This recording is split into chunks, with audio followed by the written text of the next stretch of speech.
It's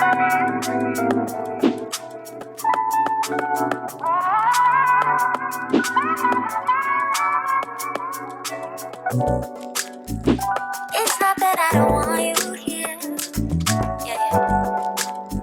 It's something about the way you stare into my eyes. Hey, what's up everybody? Nika here, and today I am bringing you my 1-year update in Texas. I actually moved here probably closer to the end of August. Well, I started work on the 27th of last year. I came here the weekend of that. It's been 1 year already, which I can't believe. It freaking flew by super fast. I just wanted to give like a 1-year update, like my experience, and I guess of just like living in Texas. I thought this would be a fun video. Jot down some stuff in my notes just to like hit some pointers. I hope this is helpful if you ever want to live in Texas or visit Texas, or maybe just stay here like short term. We'll go ahead and get started, and hopefully this isn't a long video because I tend to talk a lot and I don't realize it.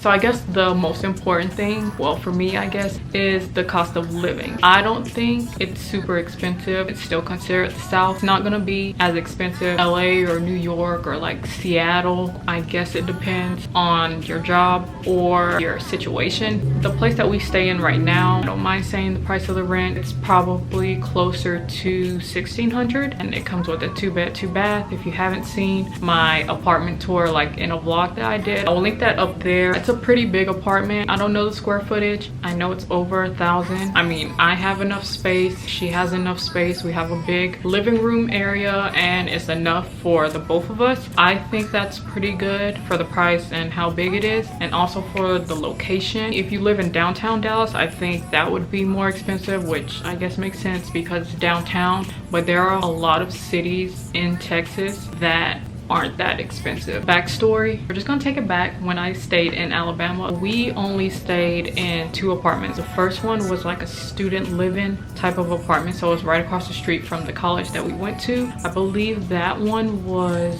like $530, and we had 2 other roommates, so it was like a 4-bedroom 4-bath type situation. We moved into a 2-bed 2-bath somewhat closer to the school, so it was like 5 minutes up the street, and that was, I don't remember the price, but it was like $680, and I don't remember the square footage of that either. It was enough space for us. I mean, coming from that to having to pay almost like $800, it's not really like the biggest jump. And then we're gonna go to the next topic. I don't know what I'm gonna call it, but getting around and driving is, well, it's different. They do have a train system. Technically you don't really have to have a car here, but I don't think it's like accessible everywhere. It's called the DART. There's still like Uber and Lyft. Back at home, like the longest that it would take me to get somewhere would probably be like 30 minutes was probably like tops that I would drive. Here, if it's less than an hour, that's pretty good. I'm used to it now, so if it takes me an hour, I don't actually mind it. Texas is big. I didn't really enjoy it at first because I don't really like driving anyway. We live closer to Dallas, so it only takes us like maybe 10-20 minutes depending on where we want to go, which is nice. You do have the options of taking tolls as well. That's a shorter option.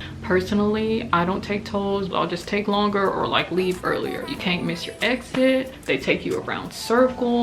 So the next thing I'm going to talk about is food. I guess it's not really like a big topic to talk about. Back at home, like we didn't have that many food options. When I got here, a whole different ball game of places to eat because there's literally so many places. So I had to break out of my comfort zone, actually try new places. I was so used to eating like the same thing for such a long time that I didn't really branch out that much. I feel like people that have been here for a while, like they haven't even tried everything. Then there is In-N-Out. It's all right, but I guess if you haven't had it, then you can try it here. I don't really notice a difference when I've had it in LA and when I've had it here. I mean, it pretty much tastes the same. Working on trying new things, I'm still like in my bubble of the things that I like. The option's there if you want to try something new. So the next thing is, I guess like there's always something to do. There's always like day parties and all of that. I'm more of a homebody, so I don't really go out that much. If I want to go out, there is that option. You can literally just go on Facebook and go through like the events for Dallas. They'll have like a whole list. They have a ton of museums here, which is really nice. Different exhibits, those interactive museums. Yeah, I mean, there's always something to do, which is crazy, like even during the week. But again, I'm a homebody. I enjoy staying indoors anyway. Okay, so weather-wise, so I came in August last year, so it was probably the end of summer. It gets super hot here. I believe the highest I saw was like 102 in my car. Yeah, it's humid, but when it's cold, I believe like the lowest I saw was maybe 50, 60. It's kind of chilly here. Texas does snow sometimes. I think it's like certain parts that snow. I haven't experienced it in Dallas. So I mean, you do feel seasons here, which is nice. I mean, I felt it pretty much back at home too, so it's not much of a difference. Somewhere like California, like they don't really have seasons, I guess. I feel like it's just one temperature, maybe like year round, and when it's cold, it's like cold at night. There's that. So for nightlife, I don't really go out that much, like I said before, but there are a lot of options. That's like your kind of scene, or if you just want to do something at night. I think there's probably more, but the only ones that I know about: downtown, uptown, and then there's this area called Deep Ellum that has like a whole bunch of bars in the area that you could go to at night. There's probably more areas, but those are the ones that I've been to. Deep Ellum's probably the go-to, just because like you can park, do the walk-in, and like bar hop and all of that. As far as like clubs and stuff, I've only been to, I guess, like a couple, and they're more of just like bars that also like a club too. That's like during the day and then it turns into night. I don't really stay out that late. Once it hits a certain time, like I'm ready to go, depending on like how long I've been out. I'm a grandma,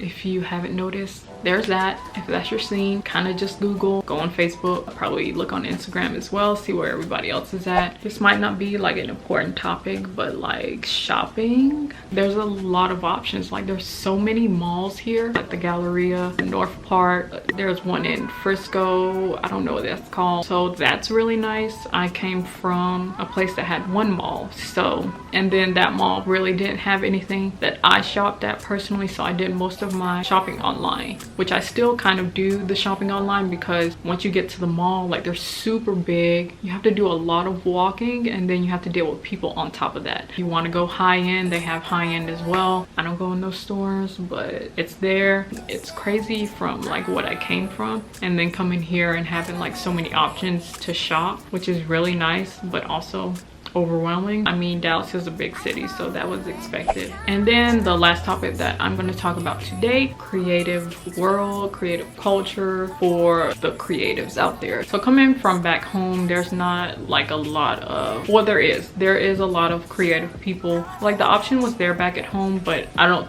think it was getting me anywhere. I didn't realize how many influencers lived here. There's bloggers, there's influencers, there's photographers, there's videographers, a whole bunch of PR companies, all these events, and that's really helpful if you're creative and you want to like meet other people that do the same thing that you do, or that do what you want to do. So I went to my first influencer event. Tula was having an event for, I believe it was like a new product that they had. But yeah, I got invited to that. That was like my first experience ever as an influencer, or like a content creator. Really excited, because I never thought that I would get invited to like those type of events. Those are the type of things that you see pretty much just on social media. It's really just about making connections. I'm working on that, just like meeting people, meeting the right people. And if you're a creative, I think this is a really good place to be, just to get started, because I feel like I'm just now getting started, getting like sponsorships and all of that, and it pretty much just came with me being in a bigger city. Pretty sure you could probably do it anywhere,